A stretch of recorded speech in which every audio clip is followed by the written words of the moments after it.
Buenos días a todos. Muchas gracias por asistir a esta presentación de este informe.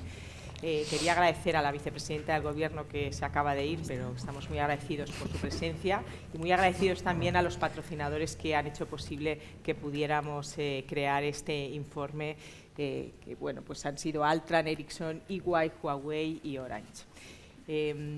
Bueno, pues estamos aquí pues porque hace 6 meses se presentó en la Comisión Europea en Madrid el estudio Women on Digital Age, al cual fui invitada.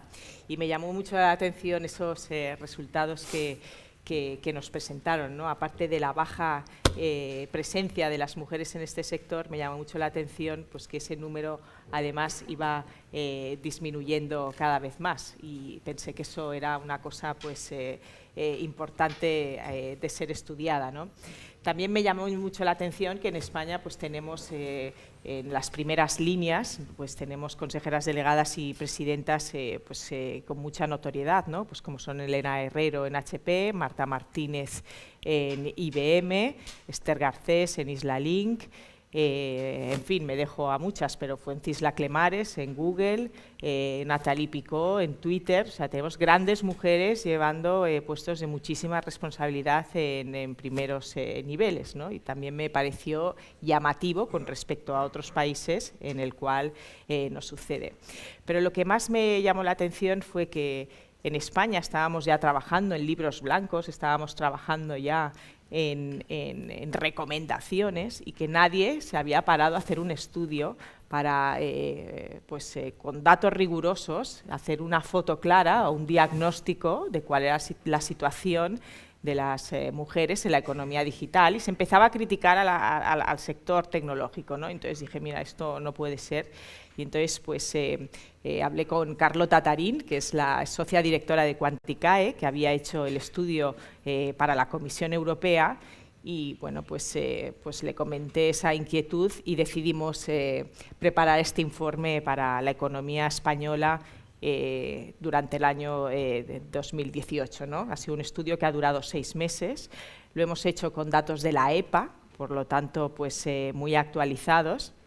Es un informe novedoso porque nunca en España se ha medido el impacto de las mujeres y cuál es su rol en la economía digital desde el punto de vista, pues, y lo iremos desarrollando a lo largo del estudio, ¿no? Pero vamos a hablar de varias variables, y entre ellas, bueno, pues, cuáles son esos estudios superiores y tecnológicos, qué pasa con el FP tecnológico, cuáles son esas oportunidades que hay en el sector tecnológico, qué habilidades digitales, cómo estamos, ¿no? Cuál es la foto en esta parte, qué pasa con los empleos digitales, qué pasa con los salarios, ¿no? Buena pregunta. Y por último, qué pasa con la brecha digital. Y todo esto lo vamos a ir respondiendo a lo largo de la presentación. Pero también quisiera hacer hincapié en que, como ya han comentado la vicepresidenta y nuestro presidente, Eduardo Serra, la economía digital es una economía, o sea, es una fuerza transformadora que va a cambiar la forma de, pues, la que la economía de los países va a evolucionar, ¿no? Y por ese motivo, pues, es un sector en el que ya vemos que nos cuesta atraer talento, y creemos que es muy importante trasladar este mensaje de que va a ser el sector que más empleo va a generar en los próximos años, y que por tanto es un sector en el que hay que considerar y tener en cuenta. Si os parece, pues Carlota nos va a presentar esos datos y vamos a ir comentando bueno, pues qué significan y qué impacto tienen los datos en los resultados que hemos encontrado. Bueno, lo primero agradecer a Digitales, a Alicia personalmente, porque fue efectivamente un empeño personal, pero que la asociación apoyó desde el minuto 1, y la comisión nosotros llevamos trabajando en este tema desde el año 2013, y nosotros sentíamos efectivamente que faltaba, ¿no? esta perspectiva a nivel nacional, así que lo primero agradecerles el interés, el esfuerzo y haber desarrollado juntos esto que creemos que es importante. Bueno, yo creo que como ya han hablado tanto el presidente de la asociación como la vicepresidenta de la importancia que tiene la presencia femenina, y creo que más o menos estamos todos de acuerdo en este punto, pasamos directamente, si os parece, los datos que hemos sacado. El estudio es un estudio breve, pero que da mucha información. Yo les animo a que lo vean, pero vamos a desgranar brevemente los datos más importantes. Primero, contarles un poco por qué es novedoso, efectivamente, desde el punto de vista de los estudios. En el estudio nosotros no hablamos de estudios STEM, sino que hemos acotado un poquito más la definición para hablar de estudios tecnológicos. Hemos sacado de la ecuación la parte de ciencias de la vida, donde tiende a haber más mujeres, ahí no hay un problema tan grave de desigualdad, más bien probablemente en unos años tengamos que plantearnos lo contrario, que es igual de importante desde mi punto de vista. Pero bueno, en este caso hablamos de estudios tecnológicos. Hemos seguido para este estudio la misma metodología que en el estudio de la Unión Europea, que presentó la Comisión Europea, pero al usar una fuente de datos distinta, porque usamos la EPA del Instituto Nacional de Estadística, es una fuente de datos distinta y también pueden variar los datos, por eso tenemos que tomar las comparativas con una cierta prudencia. En cualquier caso, aquí tienen los estudios que hemos cogido, que son los más cercanos a lo que nosotros creemos que es el mundo digital, incluyendo en mecánica y electrónica, donde tienen las ingenierías, que además en España tienen un peso muy importante en el sector, más que en Europa.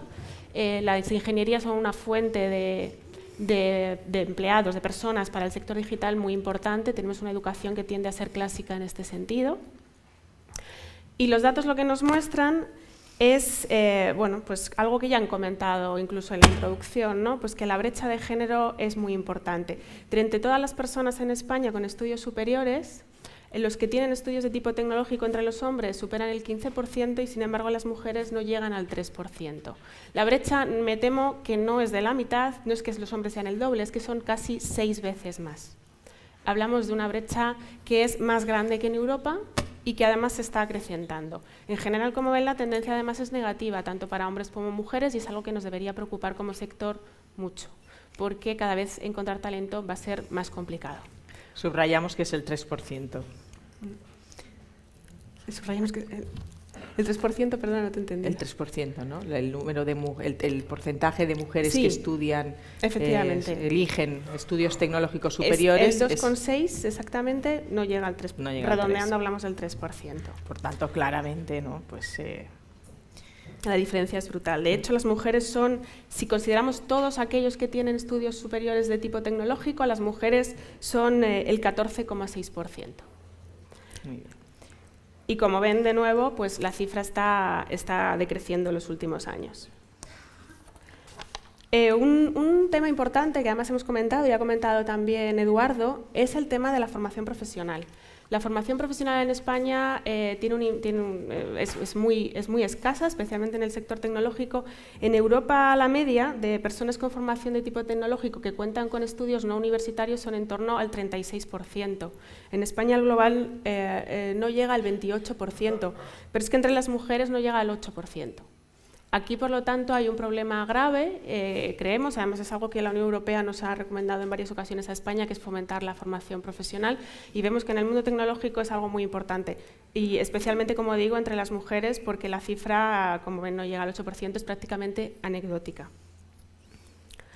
Uno de los temas que vimos en el estudio europeo y quisimos replicar en España es ver, porque fue una sorpresa, ¿no? En el estudio europeo vimos, siempre se habla de que tener estudios tecnológicos hace que sea más fácil encontrar trabajo.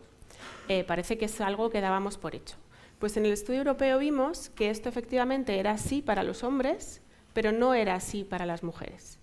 Lo cual implicaba que hay una discriminación de género muy importante. Y quisimos ver qué pasa en España. Y bueno, aquí tenemos buenas noticias. Bueno, la primera, que es algo que sí que sabemos todos y que los datos demuestran, el hecho de tener estudios superiores mejora las probabilidades de estar trabajando de forma muy, muy importante, un poquito más en los hombres que en las mujeres, porque la empleabilidad es un poquito más baja, pero en general es cierto. Y cuando llegamos a los estudios de tipo tecnológico, vemos que efectivamente mejora la probabilidad de trabajar para los hombres en casi 5 puntos porcentuales y para las mujeres entre 1 y 2 puntos porcentuales, mientras que en Europa este dato era negativo, lo cual quiere decir que en España sí se cumple para los dos géneros esa intuición que tenemos de que mejora la probabilidad de estar empleando. Por lo tanto, efectivamente, podemos decir a nuestras hijas que tener un estudio tecnológico les va a ayudar a encontrar un un empleo. Sí, este mensaje es muy importante, ¿no? Si hacemos un recap de los datos que hemos dicho hasta ahora, ¿no? Solamente el 3% de las mujeres tienen estudios superiores tecnológicos, solamente el 8% de las mujeres acceden a hacer FP. Y claro, esto es una tragedia, ¿no? Comparado con otros países europeos, y es donde realmente pues, tenemos que hacer muchísimo hincapié en España. Y claramente este sector de la economía digital presenta pues, y mejora la empleabilidad si tienes esos estudios tecnológicos, ¿no? Con lo cual es una cosa a transmitir a todas esas y esos adolescentes que están en situación que no saben qué hacer con sus vidas profesionales. Efectivamente. Otra de las cosas que analizamos en el estudio, y aquí vamos a pasar rápido porque son datos que tienen y no creemos que tenemos otros datos más interesantes, pero simplemente vimos también el tema de las habilidades digitales, que van más allá del haber estudiado, del ser un especialista, sino todas las habilidades necesarias para trabajar en el mundo digital. Aunque existe una cierta brecha de género, tanto en Europa como en España es un poquito más grande que en Europa, muy ligeramente, son porcentajes, no sé si soy yo, perdónenme, son porcentajes muy pequeños, pero la buena noticia es que, tal y como sucede en Europa, entre las generaciones más jóvenes la brecha está prácticamente desapareciendo. Nuestras jóvenes tienen habilidades digitales muy equiparables a los chicos y bueno, creemos que es una buena noticia. A pesar de ello, el dato muestra que hay todavía en España un 30% de la población que no cuenta con habilidades digitales. Por lo tanto, también ahí hay un importante foco en el que trabajar desde el punto de vista educativo. Seguimos, si te parece, hablando de lo que es el empleo. Y aquí haremos también una pequeña reseña metodológica. Sí. Antes de esto me gustaría remarcar, como ya ha comentado la vice, ¿no? Que hay estudios, ¿no? que dicen que va a haber 500.000 nuevos empleos creados por la economía digital, ¿no? Pero es que en digitales, además, hicimos un estudio el año pasado y encontramos que solamente en las 45 empresas que forman parte de digitales tenemos 10.000 vacantes no cubiertas por no encontrar esos perfiles en el mercado. Claro, esa cifra es muy llamativa, ¿no? O sea, que las empresas quieran contratar y no puedan encontrar personas adecuadas, pues eso limita mucho este crecimiento de la economía digital, ¿no? Entonces, por tanto, pues muy importante tener estos datos en cuenta porque impulsar la digitalización en nuestro país es una necesidad, ¿no? Porque lo que está claro es que cuanto más se digitalicen las empresas, más empleos se van a crear y, por tanto, pues más mujeres se van a incorporar, obviamente, en este sector. No, y de hecho, a continuación os voy a dar un dato que recalca muy bien lo que comenta Alicia. Simplemente en la nota metodológica previa, otra de las novedades de este estudio, y de nuevo cogido de nuestro estudio europeo, es cómo hemos definido el empleo digital. Normalmente los estudios que existen en España analizan el sector TIC, que es una categorización que da el INE, que es el sector J, bueno, pues que es, digamos, la categorización de sectores que tenemos. Nosotros hemos añadido un elemento que creemos que da mucho valor a nuestros datos, y es que hablamos de empleo digital, porque hablamos no solo de los empleos cualificados en el sector TIC, que se suele llamar, ¿no?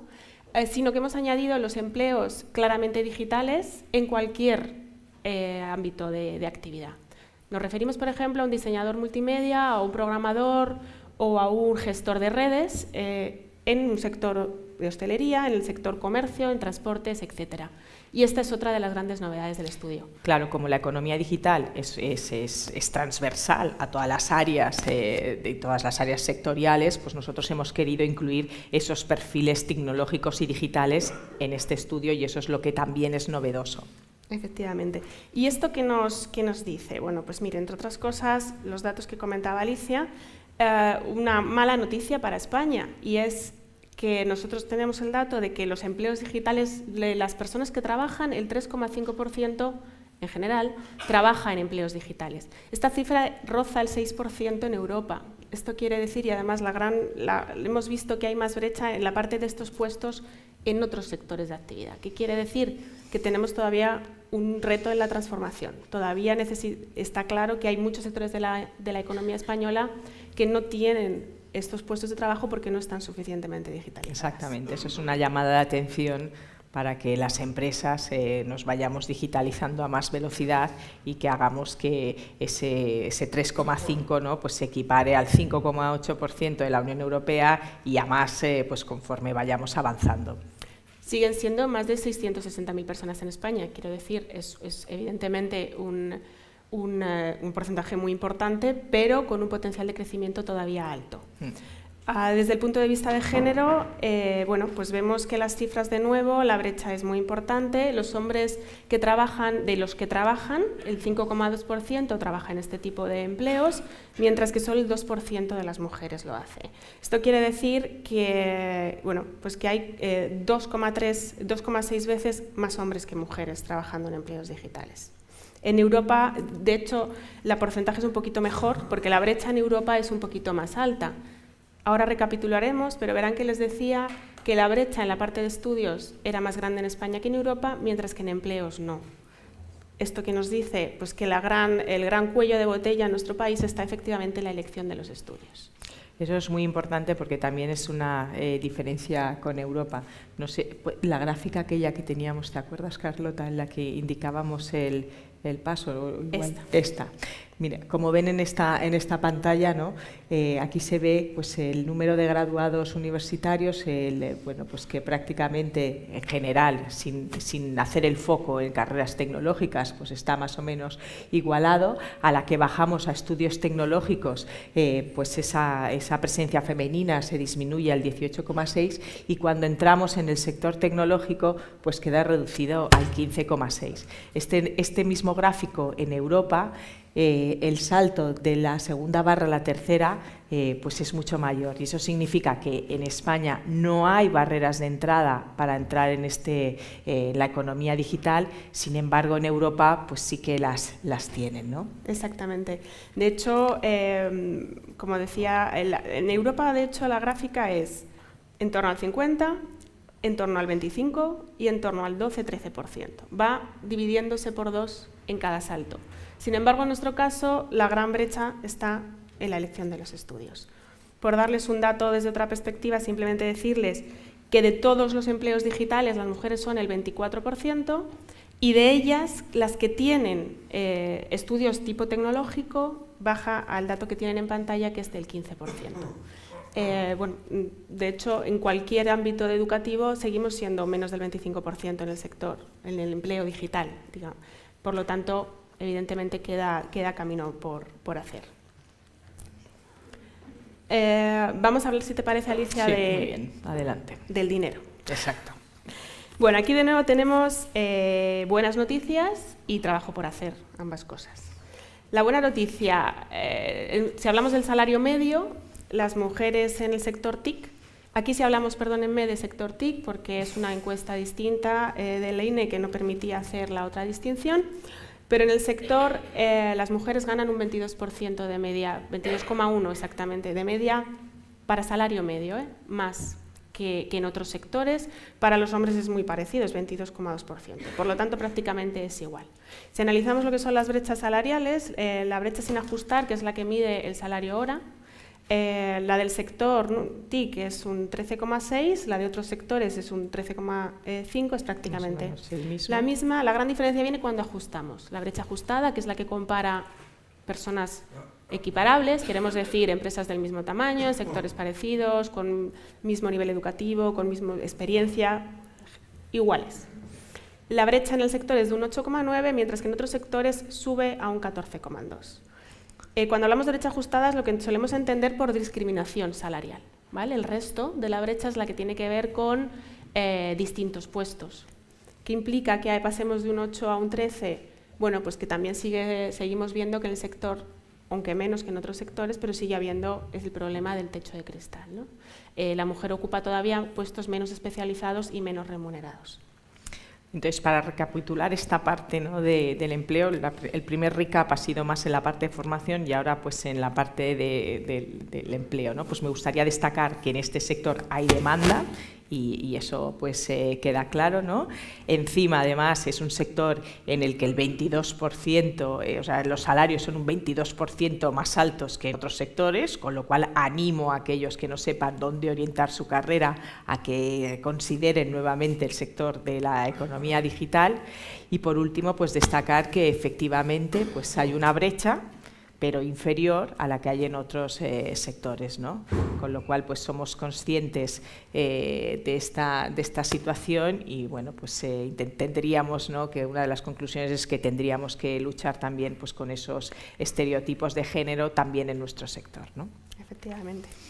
Desde el punto de vista, bueno, del techo hemos dado unas cifras que son de fuentes variadas que pueden encontrar en el estudio, pero nos gustaría, por ejemplo, llamar la atención que, bueno, de hecho el sector tecnológico está prácticamente mejor que incluso el sector público, que incluso aunque la ley de 2017 de igualdad de género pedía que las empresas tuviesen igualdad en los consejos de administración, el 80% de las empresas públicas todavía no lo cumplen. Entonces, bueno, simplemente damos ese dato anecdótico. Bueno, anecdótico que me ha llamado muchísimo la atención, porque en la administración pública, en las empresas públicas, hay aproximadamente 1.400 consejeros, ¿no?, asientos de consejeros, de los cuales 1.000 están ocupados por hombres, con lo cual es bastante llamativo, ¿no? Sí, sobre todo cuando se ha autoimpuesto la administración una obligación, ¿no? Exacto. Bueno, ahí tienen algunos datos que les animamos a que miren en el estudio.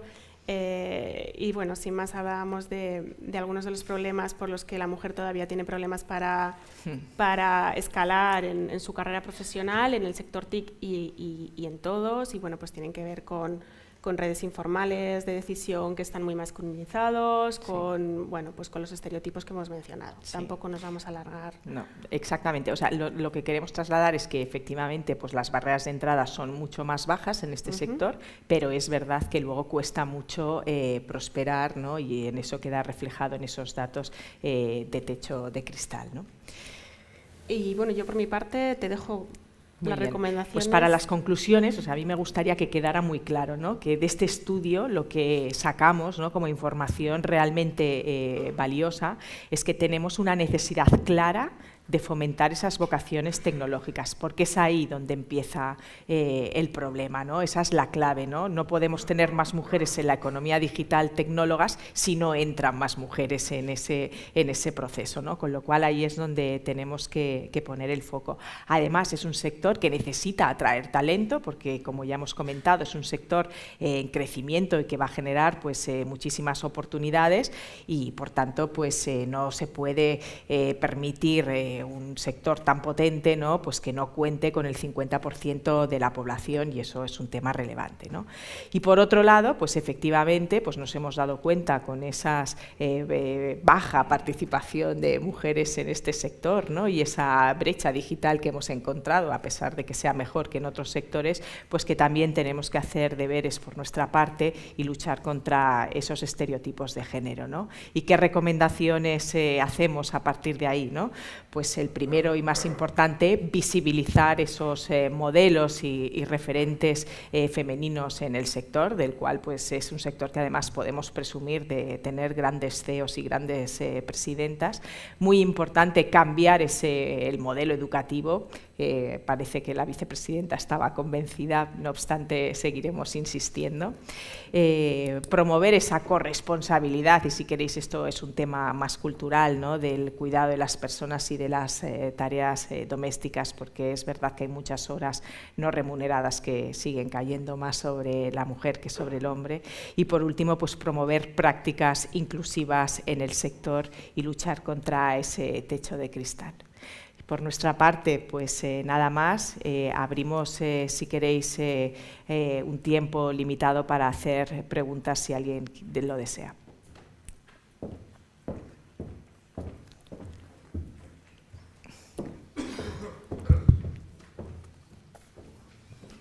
Hola, buenos días. Soy Isabel García Zarza, de la revista Iodona. Quería haceros dos preguntas. Por una parte, quería preguntaros a qué atribuís ese descenso en 2 años que se ha dado en el número de graduadas universitarias en ese sector. ¿A qué lo atribuís en tan poco tiempo que esté esa bajada tan significativa? Y por otra parte, os quería preguntar si, como habéis mencionado, el hecho de que haya presidentas y directoras generales de grandes empresas tecnológicas y digitales en España, si creéis que es algo anecdótico y yendo un poco más allá, si creéis, porque algunas de ellas me lo han comentado, que es contraproducente, porque se piensa que bueno, ya han llegado muchas mujeres, están ahí, no hay que seguir haciendo cosas por la igualdad porque ya han llegado las mujeres arriba. ¿Cómo interpretáis esto? Muchas gracias. Pues a la primera pregunta yo diría que este fenómeno, el descenso de las vocaciones tecnológicas en las mujeres es algo común en el mundo. La causa, pues sinceramente no te la sé contestar, no sé si Carlota, pero eso es un comportamiento que estamos viendo no solamente en Europa, sino también en Estados Unidos, ¿no? Entonces, pues la causa, pues probablemente la tecnología muchas veces es algo, esto ya es opinión mía personal, es algo muy frío y muy adusto, ¿no? Y a veces pues a las mujeres les cuesta más pensar en más abstracto y dedicarse a eso, ¿no? Y en cuanto a si es contraproducente o no que haya CEOs o presidentas, no, yo creo que es muy positivo porque estamos hablando de visibilizar esos roles femeninos, ¿no? Y al contrario, ya te digo, o sea, para mí es un motivo de orgullo y de contraproducente nada, vamos, al contrario, es estimulante. Bueno, por añadir algo, si os parece, efectivamente, como dice Alicia, el fenómeno es un fenómeno que se da en todos los países desarrollados, el descenso de las vocaciones STEM. Aunque llevamos en mi equipo 6 años estudiando este tema, no tengo una respuesta clara, porque si alguien lo conoce que me lo diga, pero creo que no existe una respuesta clara. Pero creo que tiene que ver con que no ha sabido la formación tecnológica adaptarse suficientemente rápido al propio desarrollo del sector. Por ejemplo, en España pues, sucede mucho que las carreras de ingeniería son muy rígidas, heredan, digamos, históricamente un tipo de educación que probablemente no se ha sabido adaptar suficientemente. De nuevo, el tema de que la formación profesional no esté desarrollada es un problema muy grave. Probablemente para ser programador hoy en día no tenga sentido hacer una carrera universitaria. Hay muchos cursos muy buenos que además te permiten acceder al mercado laboral rápidamente y con una formación excelente, y creo que deberíamos desarrollar más esas líneas. La formación a lo largo de la vida también creo que no se ha desarrollado adecuadamente en estos años. Y bueno, y el tema de los estereotipos de género, cuando una profesión tiende a ser prestigiosa, a tener una buena remuneración, tiende a masculinizarse. Eso es un fenómeno que se ha dado históricamente y lo ha mencionado además la vicepresidenta y es un hecho.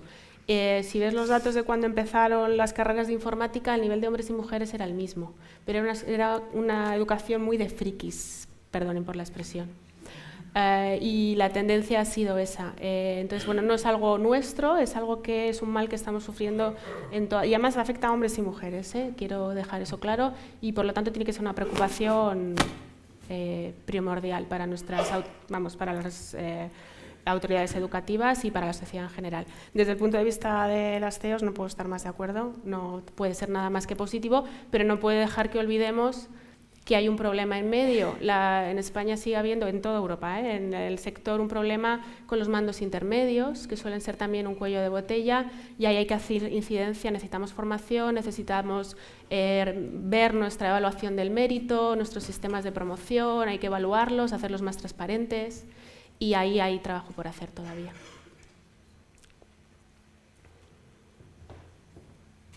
Una pregunta, ¿no creéis que la tecnología debía ser... ¿Puedes decir tu nombre? Sí, Elena García Mascaraque. ¿No creéis que la tecnología debía ser un elemento común en cualquier formación, ya sea STEM o no, para que las mujeres que pues, vocacionalmente no eligen una carrera STEM, sino puede ser una de humanidades o de ciencias biológicas, yo creo que la tecnología debe ser el nuevo bilingüismo?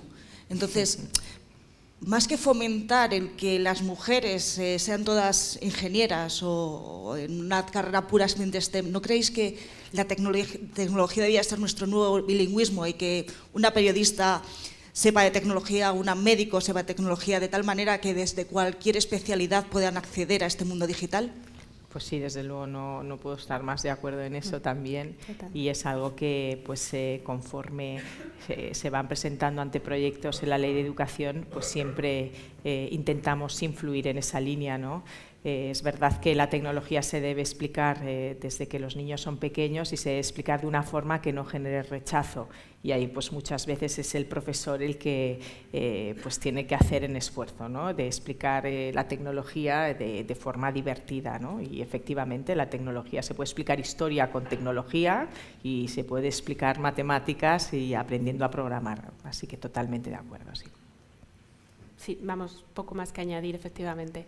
De hecho, los sesgos de género de la elección de vocaciones empiezan, bueno, cada vez que leo un estudio me han adelantado un año, ¿no? Pero está entre los 8 o 9 años. He leído uno que incluso a partir de los 7. Espero que no nos sigan adelantando porque si no ya no sé cómo lo vamos a hacer. Pero, ¿qué quiere decir en cualquier caso? Que hay que inculcarlo desde la infancia. Entonces no puedes esperar a que sea una elección de si ser ingeniera de telecomunicaciones o periodista. Es una cuestión de cambiar la forma de pensar, de cambiar la forma en que educamos, y aprender a programar probablemente debería ser una... De hecho, en esta línea, en Digitales, también estamos preparando un informe para precisamente detectar, ¿no?, a qué edad se descarta la tecnología. Estamos haciendo pues eso, una encuesta con 10.000 colegios y 50 universidades para entender pues toda esa etapa, ¿no?, en la que los niños y las niñas toman decisiones, ¿no? Muy bien, pues si no hay más preguntas más, damos paso ahora a la mesa redonda que va a presentar Sonsoles Moralejo, amiga ya de Digitales, y bueno, espero que sea de vuestro interés. Muchas gracias.